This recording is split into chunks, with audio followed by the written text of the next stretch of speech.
Ini yang saya pelajari itu bisnis jaringan ini kekuatannya pada reseller ya. Dan Iya, Pak. reseller itu biasanya kalau misalnya ada 1.000 reseller, itu yang 80% itu user reseller sebetulnya. Betul. Jadi dia itu menjadi reseller hanya untuk mendapatkan harga reseller. Padahal dia pakai Benar. sendiri. Tuh. Iya, benar. Tapi nggak masalah. Yang penting pokoknya jalan kan gitu ya. Nah, Iya, yang iya. 20% lagi kan ini yang serius jualan.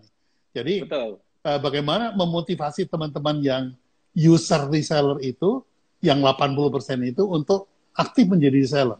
Ada ininya nggak? Ada tipnya nggak buat teman-teman? Ya, sama rata-rata juga teman-teman tuh yang biasanya tuh cuma make gitu ya. Lu perasaan terdaftar doang membernya gak ID-nya tuh ada tuh gak jualan gitu. Nah, biasanya kita kasih kasih apa ya, kasih semacam konsultasi dulu, kita gali dulu nih. Mbak, itu Hmm. kenapa emang apa namanya suka jualan juga enggak? Ah, sama nggak pede jualan. Nah, kita gali tuh di situ konsultasi kan. Oh, Kenapa? Oh iya karena gini. Oh, segala macam curhat segala macam. Mbak, gini deh. Mbak mah gak usah jualan. Nah, ini reframing, Pak. Ini kayak lagi rame hmm. kemarin mudik. Mudik. Aduh ini, Mbak mah gak usah jualan, Mbak gini aja deh. Saya Mbak pengen bantu Mbak gitu kan. Mbak, saya Hmm. punya copywriting ada setiap hari itu saya akan sediakan buat Mbak gitu kan, sama gambarnya udah sediakan. Mbak tinggal infoin aja ke teman-teman. Nah ini Hmm. perhatikan, ini Ya, kan jualan maksudnya Pak. Ini kan ya, ya, reframing banget. betul. Di posting sama dia, gitu kan. Ada yang nyaut tiga sehari tiga. Mbak, kok lumayan juga ya penghasilannya. Iya makanya Mbak, gimana mau diseriusin nggak? Yaudah diserius Ya, gimana? Baru masuk grup gitu Pak. Tekniknya gitu Pak. ya, saya ngerti kenapa sekarang di buku ini Wah, buku isi copywriting. itu isinya memang contoh-contoh yang applicable, jadi langsung bisa dipakai. Lu tinggal copy paste, lu pasang aja gitu. Sekarang saya tahu kenapa. Karena saya baca itu saya bingung. Ini Dewa ini bikin buku seperti ini, ngasih contoh, tinggal copy paste gitu ya. Itu kenapa? Oh, rupanya mendorong reseller-reseller yang macet ini ya rupanya. Iya. Dan memang reseller kayak gitu Pak tipenya ya. Jadi Hmm. pengen banget dimanjain gitu Pak. Pokoknya mana Hmm. bahannya, ini gimana gimana. Sudah lagi copy paste gitu kan. Kalau kita sebagai owner gitu Pak ya, Yeah. distributor bahkan jangankan owner, agent aja distributor, itu buku saya bilang jangan dipakai. Saya bilang pakai itu Hmm. polanya dalam artian itu Betul. mematikan kreativitas kamu. Saya bilang itu tuh Ya. bagi mereka yang malas mikir. Iya. Dimanjain aja dulu. Oh, gitu ya Kang. Ya udah. Nah, angle-nya ini. Misalkan angle-nya adalah apa? Bosen di rumah, sok eksplorasi. Bosen di rumah, kata copywriting-nya apa Hmm. ya? Kalau yang buku itu kan baru contek plek gitu kan. Itu untuk orang-orang yang malas mikir. Ya. Benar. Jadi saya jujur aja saya baca-baca ini karena saya mau bikin kelas copywriting Iya, untuk iya, iya. pemula gitu. Ya, Jadi pemula mah saya kudu kayak pengen, gitu, Pak. Banyakin contoh aja. iya makanya saya bilang, waduh ini apa namanya, saya baru tahu ternyata ini anggap aja memotivasi para reseller tadi ya. Nah, Kang, ini Kang sendiri bilang gimana work from home dan selling from home yang laris manis meski di saat krisis. Nah, ini sebelum kita jawab pertanyaan, nih monggo silakan dijelaskan. Ya, memang work from home itu ya kerja di rumah itu tergantung mendefinisikan kerjanya itu sendiri ya. Teman-teman pasti ini kalau bicara masalah pengusaha ya, teman-teman tuh sebenarnya adalah momen untuk membuktikan. Membuktikan untuk apa? Pertama, membuktikan bahwa kalian tuh pengen jadi orang yang bermanfaat buat banyak orang ya. Dalam artian Ya, apa? Sekarang mangga ngasih live kayak begini, kayak Pak Bit tiap hari gitu kan. Wah, ini luar biasa gitu kan. Bermanfaat buat banyak orang. Saya juga tiap malam waktu itu kan, bermanfaat buat banyak ya, orang berusaha. Kedua, pengen lebih dekat sama keluarga. Buktikan dengan keluarga dong, dekat sama anak, sama istri gitu kan, sama suami dan seterusnya. Nah, buktiin juga tuh di situ. Nah, tinggal ada waktu kerja kita dong. Nah, kerjanya kita ini orientasi by goal. Misalkan tetapkan target, misalkan saya pengen hari ini itu bisa memahami autoresponder misalkan. Kalau istilah list building, aduh, istilahnya rumit kan. Oke lah, saya pengen memahami algoritma Instagram misalkan. Catat dulu goal-goalnya. Jadi kita belajar itu berdasarkan goalnya tersebut. Nah, kerjanya kita itu berdasarkan apa yang sudah kita terapkan dalam goalnya. Nah, bayangkan orang keseharian itu, kerja itu hanya mengulang aktivitas harian. Jadi ya, hari ini, dan terusnya kayak gitu loh. Itu gak produktif.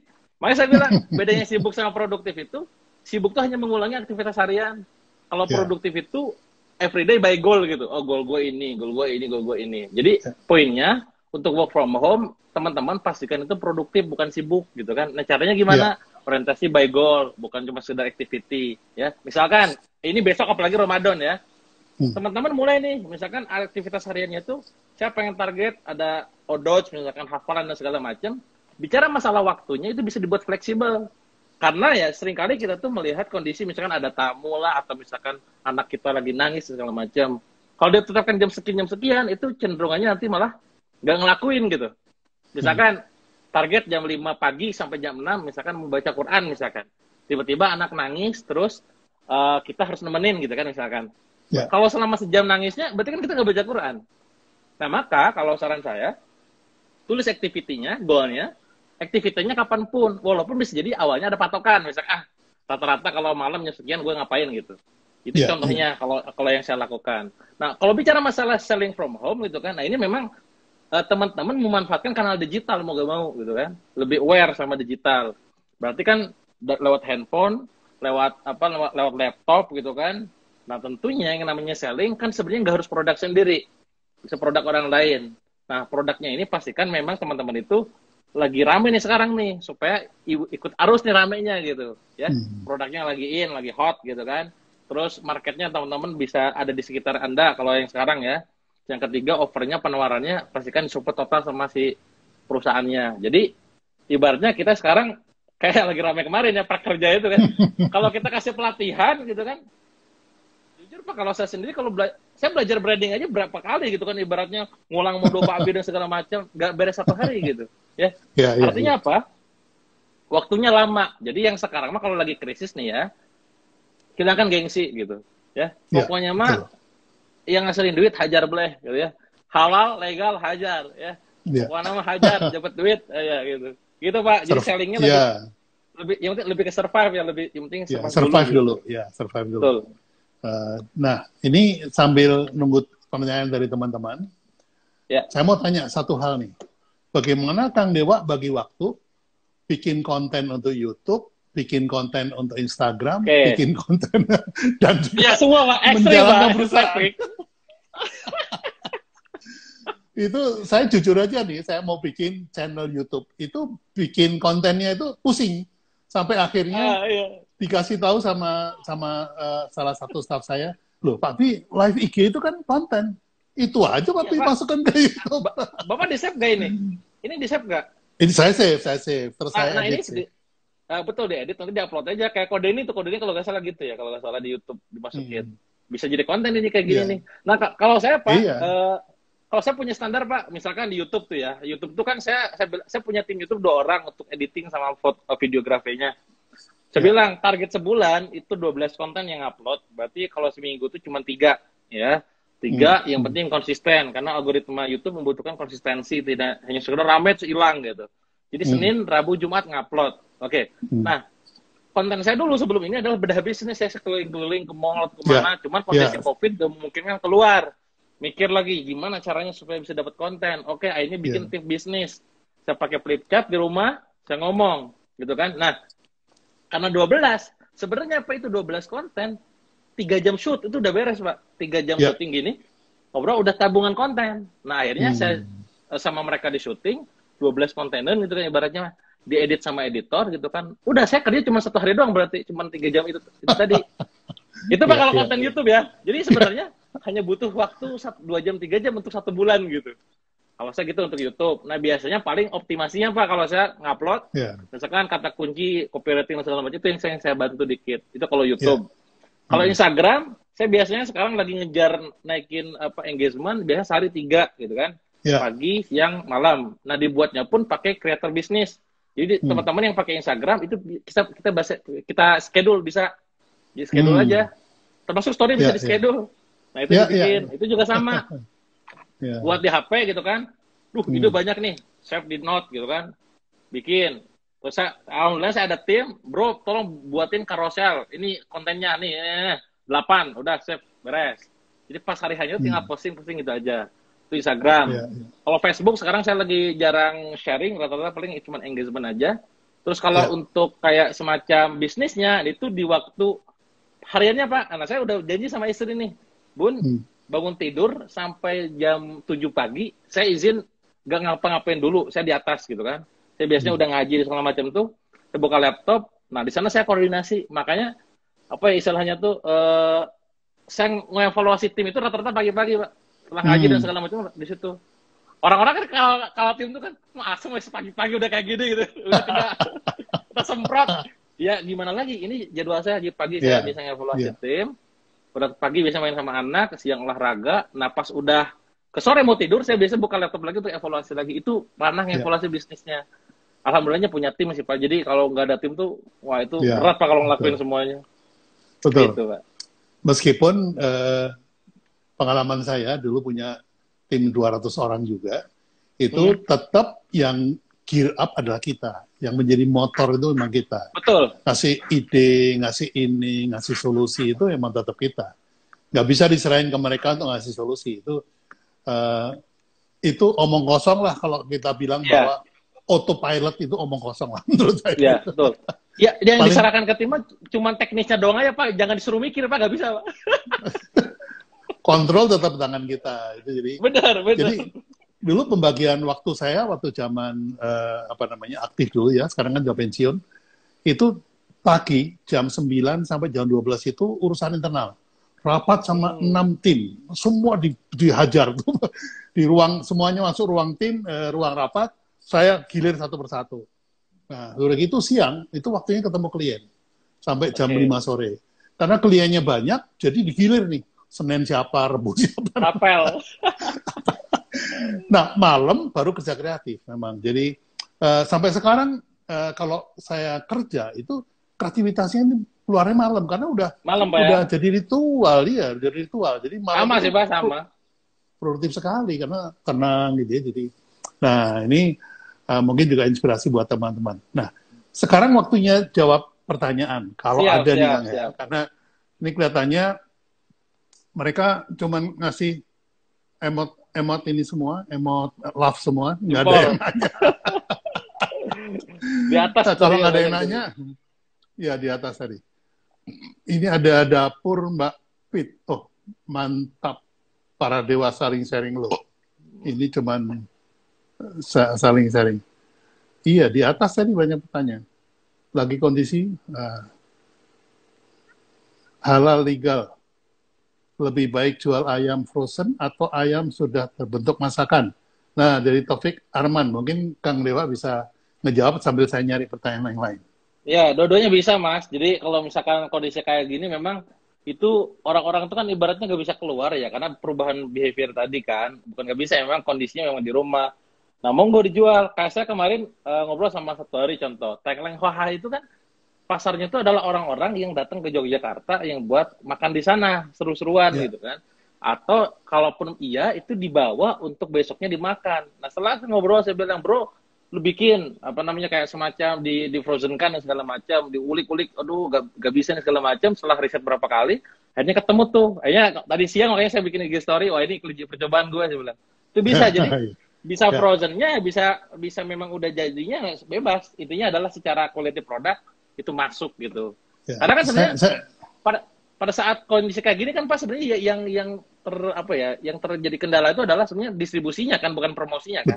Betul. Jadi hajar aja promosi kan bisa online gitu. Iya, betul. Nah, saya ngikutin sih yang punya produknya Kang Sabtuari kan, yang Tengkleng Hoa itu. Iya. Ya, memang tadinya kan kalau teman-teman restoran yang kebanyakan tanya ke saya, coba diusahakan dari dine-in menjadi delivery. Ya, itu nomor satu. Karena delivery ini adalah problem dari semua UKM, yaitu logistik. Tapi delivery ini ada PR baru nih. Kalau tadinya food experience di restoran itu enak, gitu ya. Nah, bagaimana caranya food experience itu tetap bisa dibawa pulang? Nah, ini challenge dari teman-teman. Challenge di situ, benar. Kalau itu kayak harus jual kalau bicara masalah brand kan, Pak? Iya, benar. Experience makan. Ini kok jadi belajar ada beda gitu. Kalau di rumah jadi nggak enak ya, jadi hilang lah itu. Kekuatan brandnya jadi hilang. Nah, ini Kang, ini saya jujur aja nih memanfaatkan waktu ini untuk minta pendapat Kang Dewa nih. Jadi sebelum COVID, artinya bulan Desember itu saya udah persiapkan macam-macam lah itu apa namanya kelas online apa segala macam. Karena saya pikir untuk memperluas ya, jadi lebih banyak. Karena waktu saya juga nggak banyak lagi untuk mampu ngajar offline, jadi saya pengennya ngajarnya online. Saya kemudian tanggal 20 Januari itu, saya ingat banget. 20 Januari itu account Instagram saya yang ada 55.000 follower yang menurut saya itu menjadi kekuatan saya, tiba-tiba dihack, kembali ke nol gitu. Wah, udah kayak Pertamina ya. Iya, jadi kembali ke nol lagi, akibatnya ya saya berjuang lagi. Sehingga akibatnya apa? Program yang sudah saya susun tertunda karena tempat woro-woronya kan jadi nggak ada Betul, gitu. Pak.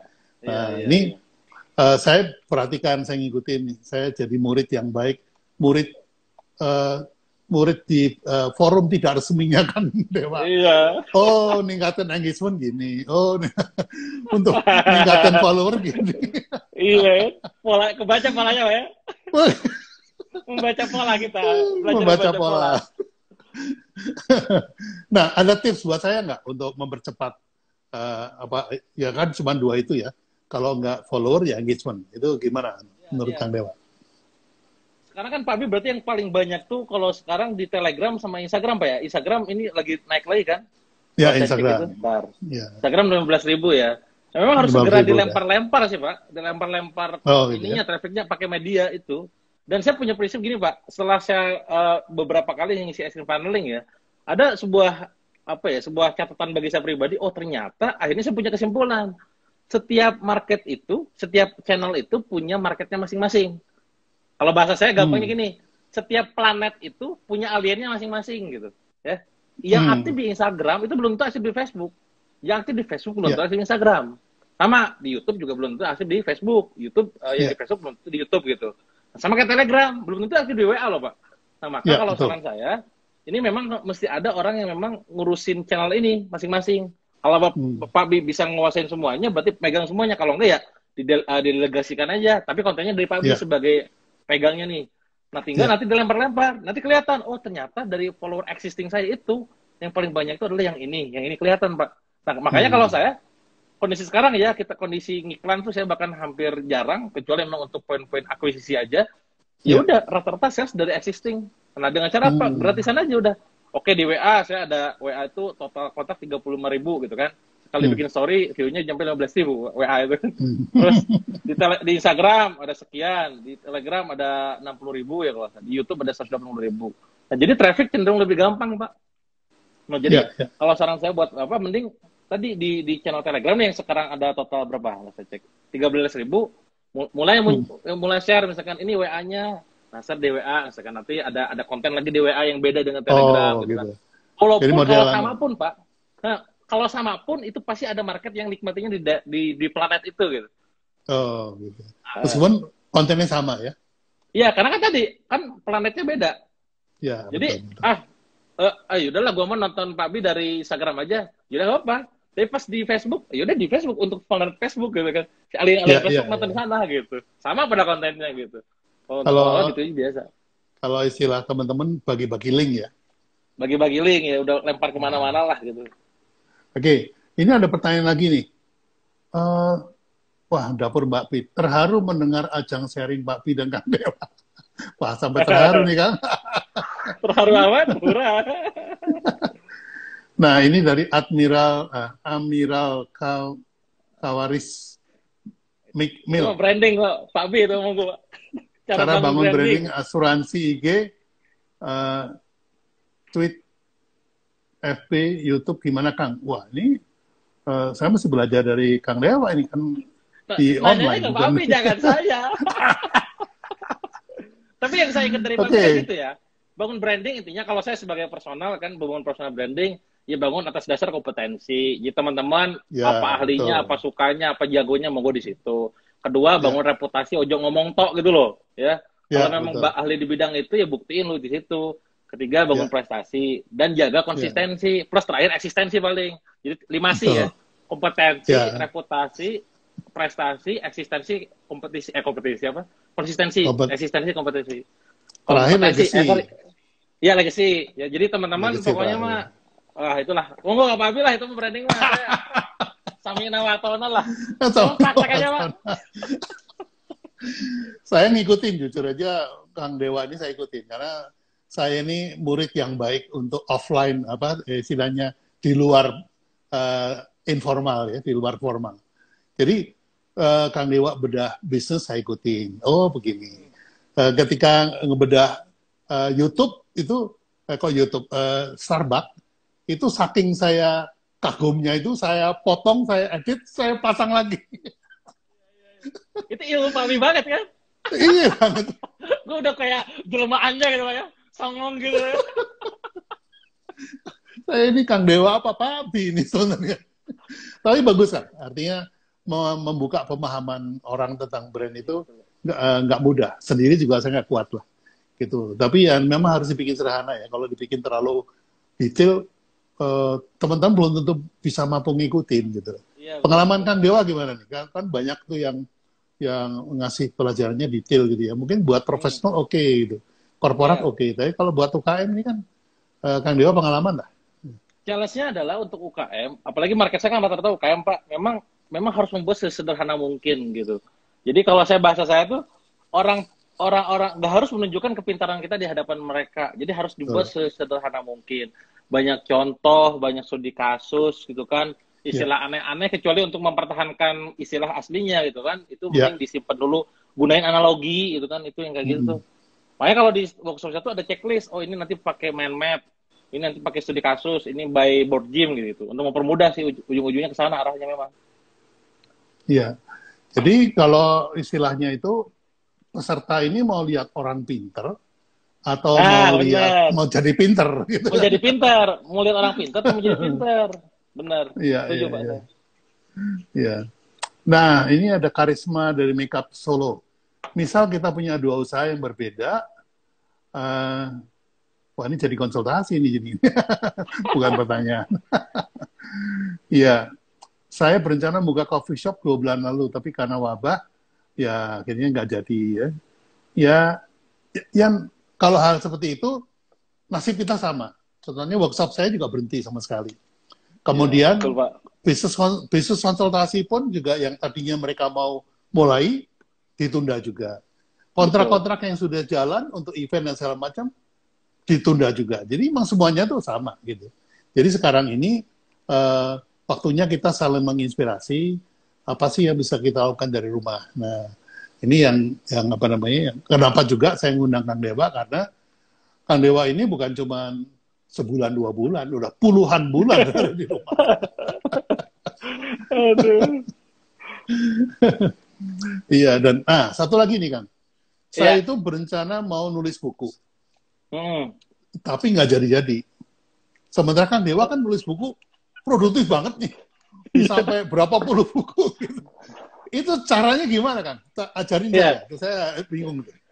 Challenge-nya apa memang? Kalau memang kita aktif di sosial media, Pak, itu ya, kayak waktu kita tuh habis energinya buat sharing di sosial media gitu.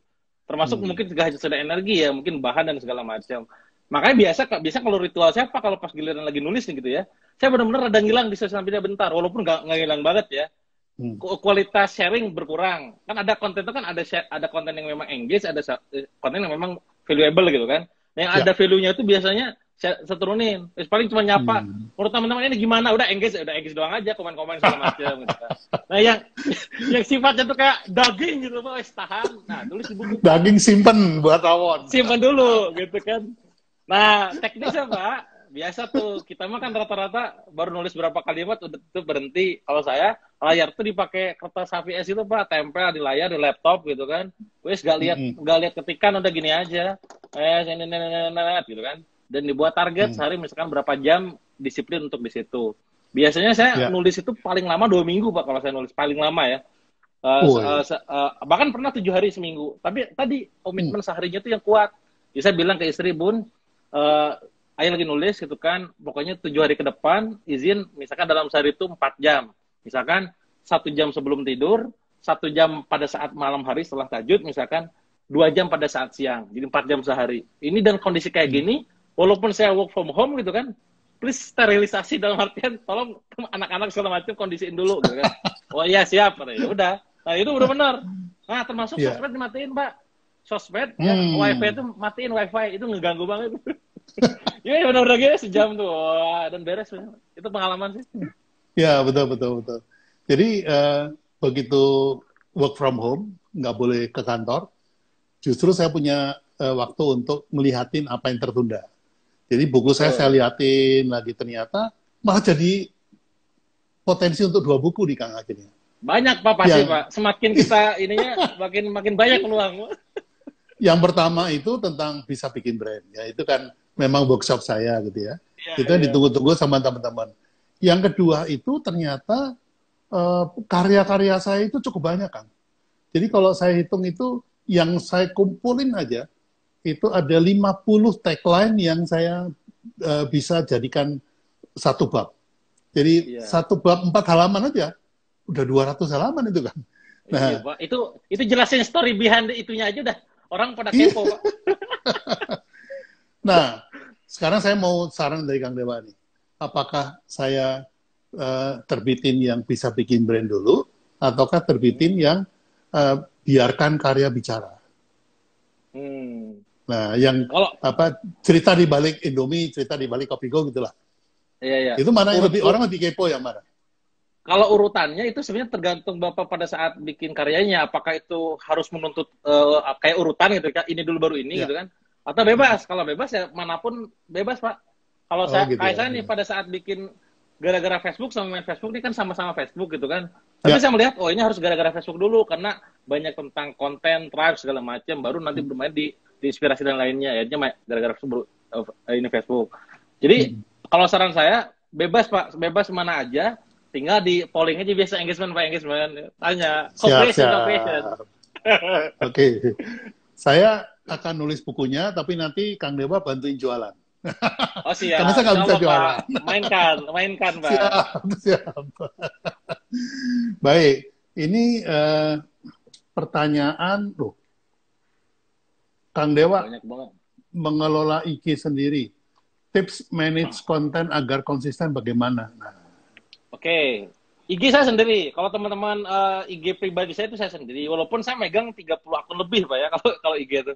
Dapatin saya punya bisnis ini kan macam-macam nih, ada total tuh ada 30 akunan lah.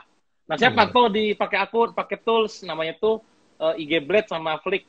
Flick itu untuk riset, IG Blade itu untuk mantau akun. Jadi hari ini gue follower nambah 850, follower bisnis gue tuh turun. Kenapa turun? Pas aja kontennya, lu kacau lu ya, gitu Pak. Saya mantau dari monitor itu. Tapi kalau pribadi saya, biasanya untuk posting pagi, saya prime time saya post itu biasanya 6 sampai 7 pagi. 6-7 pagi itu paling kencang tuh ya, dari segi kenaikan engagement-nya dan segala macamnya. Nah, sisanya itu biasanya benar-benar fleksibel, kosong. Bahkan saya kadang nggak megang HP gitu. Nah, teman-teman jangan mikir gini, kontennya gimana Kang? Sedapatnya kamu konten, itu tulis di note misalkan. Kalau saya bahkan ada gini Pak, saya liatin ya. Nah, Instagram saya itu, teman-teman bisa dilihat. Ya. Instagram saya itu sampai ada tulisan Instagram, ya di situ Instagram, terus juga konten carousel, daily story, hashtag, IG strategi, dan segala macam. Jadi kontennya itu sudah disimpan di note. Yang itu pada saat posting gitu kan, tinggal diposting gitu kan. Kalau memang karya carousel butuh desain, berarti bro tolong desainin gitu kalau ke tim. Kalau yang sifatnya sendiri ya langsung aja gitu. Itu untuk konten. Nah, 1 jam pada saat teman-teman ngepost di Instagram, ini saran saya nih, 1 jam itu luangkan waktu kosong. Berarti gak usah ngapa-ngapain dulu. Jadi memang ngepost itu memang dalam rangka di sini langsung kondisi nge-engage sama mereka. Ya mereka sama mereka engage, balesin komen, kasih lope dan segala macam. Itu supaya engagement-nya naik. Itu secara strategi engagement-nya ya. Bahkan termasuk kalau mau naik lebih gila lagi, Pak, itu 15 menit sebelum posting, teman-teman masuk ke hashtag yang kalian kejar. Misalkan saya tips Instagram misalkan, atau misalkan belajar digital marketing. Masuk ke postingan hashtag digital marketing, belajar digital marketing, masuk resennya, bagian resen di hashtagnya, itu komenin yang baru 5 menit ngeposting. Diapresiasi dan segala macam. Itu nanti notifnya bakal masuk ke dia.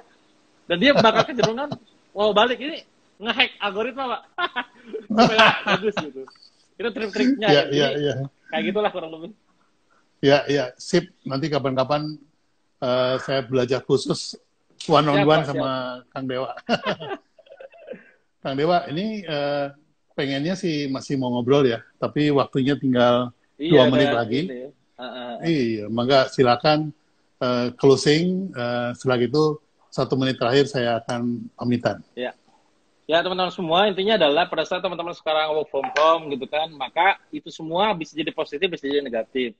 Positifnya adalah teman-teman bisa lebih dekat sama keluarga, bisa lebih produktif dalam berkarya, ya, bisa melihat hal-hal yang memang tidak biasa dilihat seperti kata Pak Abi tadi, dan pastinya adalah monggo gunakan untuk belajar ilmu baru gitu kan. Itu positifnya. Negatifnya adalah mungkin kita agak boring, mungkin kita rada tidak biasa, tapi teman-teman yakin bahwa ini bagian dari keluar dari zona nyaman gitu kan.